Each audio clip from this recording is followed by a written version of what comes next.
नमस्कार दोस्तों। आपने सुना होगा बच्चे नीट की तैयारी कर रहे हैं, जेई की तैयारी कर रहे हैं, कोटा जा रहे हैं, जयपुर जा रहे हैं, अजमेर जा रहे हैं। ठीक है, नीट की प्रिपरेशन कर रहे हैं, जेई की प्रिपरेशन कर रहे हैं। और अगर ऐसे में पेपर बिगड़ जाए तो आपने देखा होगा बच्चे फांसी लगा लेते हैं, उल्टा कदम उठा लेते हैं। अरे बच्चों की छोड़ो, बड़े भी आजकल क्या कर रहे हैं। अभी थोड़े दिन पहले मैंने देखा कि न्यूज़पेपर में पढ़ा मैंने कि एक लड़की जो रीट का पेपर देके आई, बीएड के बाद होता है ये थर्ड ग्रेड टीचर बनने के लिए रीट का पेपर देकर आई, पेपर बिगड़ गया, फिर बोली सॉरी माँ ऐसे बोलकर कहीं पे उसने आत्महत्या कर ली, कूद गई वो कहीं पे। ठीक है, आए दिन कोई बच्चा पंखे से लटक रहा है, मोबाइल नहीं दिया तो।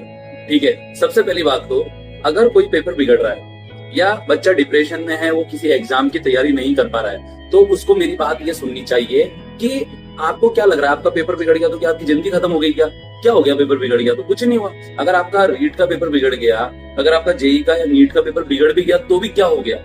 अगर आप वो पेपर पास भी कर लेते तो क्या हो जाता? लो मैं आपको एक दूसरी बात बताता हूँ। थोड़े दिन पहले मैंने पढ़ा कि एक एसआई साहब थे जिन्होंने फांसी लगा ली।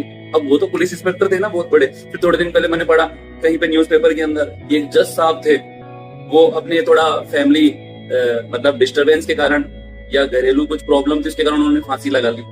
बड़े बड़े जो फिल्म स्टार है, बड़ी बड़ी जो हीरोइन वगैरह है, उनमें से भी कुछ आत्महत्या कर लेती है, सुसाइड कर लेती है। तो देखिए मैं क्या कहना चाह रहा हूँ आपको, ठीक है, कि कोई स्टूडेंट क्यों लटक रहा है या क्यों आत्महत्या कर रहा है? क्योंकि उसको ऐसा लग रहा है कि मैं फेल हो गया, मेरा सपना पूरा नहीं हो पाया, मेरे पिताजी का सपना पूरा नहीं हो पाया, मेरी मम्मी का सपना पूरा नहीं हो पाया, अब मेरा क्या होगा, ये वो।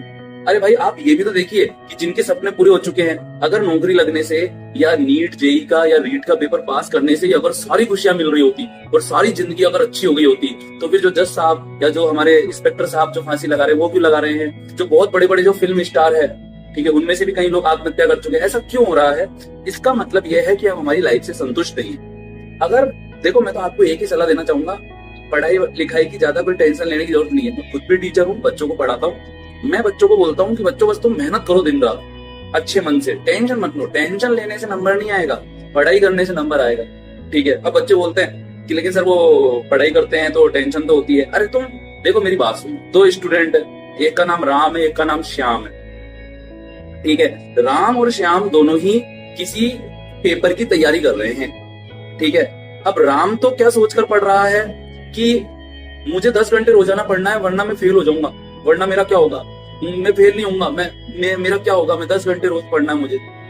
दूसरी तरफ श्याम है, आपने देखा कि राम जब 10-12 घंटे पढ़ रहा है तो नेगेटिव सोचकर पढ़ रहा है कि मैं फेल हो जाऊंगा, मुझे और ज्यादा मेहनत करनी चाहिए वरना मेरा साल खराब हो जाएगा, मेरा क्या होगा, मेरे पिताजी ने कर्जा लेकर मुझे पढ़ाया है। डिप्रेशन में आएगा ऐसा स्टूडेंट और आगे जाकर उल्टा कदम उठा सकता है। दूसरी तरफ जो श्याम है दोस्तों, वो क्या सोचकर पढ़ रहा है कि मैं बहुत अच्छा हूँ, मैं बहुत इंटेलिजेंट स्टूडेंट हूँ और मुझे आज तो मैं 10 घंटे पढ़ूंगा और मैं सिलेक्शन लेकर ही रहूंगा।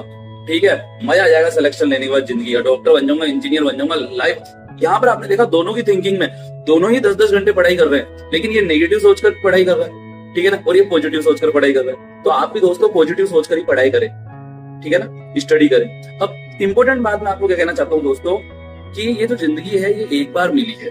ठीक है, अगर कोई पेपर फेल भी हो जाते हैं, आप जीवन में असफल हो जाते हैं, जीवन में कितना ही बड़ा दुख हो जाता है, अरे कुछ भी हो जाए, XYZ कुछ भी हो जाए, तो भी टेंशन नहीं लेनी चाहिए। ठीक है, बढ़िया सुबह उठो, नहाओ धो, भगवान की पूजा पाठ करो, मस्त खाओ पियो, मस्त अपना ध्यान रखो, मस्त वॉकिंग, एक्सरसाइज, योगा करो, ध्यान करो, प्राणायाम करो, हेल्दी फूड लो, हरी सब्जियां खाओ, फ्रूट्स खाओ, इतनी अच्छी अच्छी चीजें दी हैं। अगर दिमाग में नेगेटिव ख्याल भी आ रहा है ना, अरे छोड़ो, मार्केट जाओ, 1 किलो एप्पल लाओ, काटो, मस्त खाओ मसाला डाल के।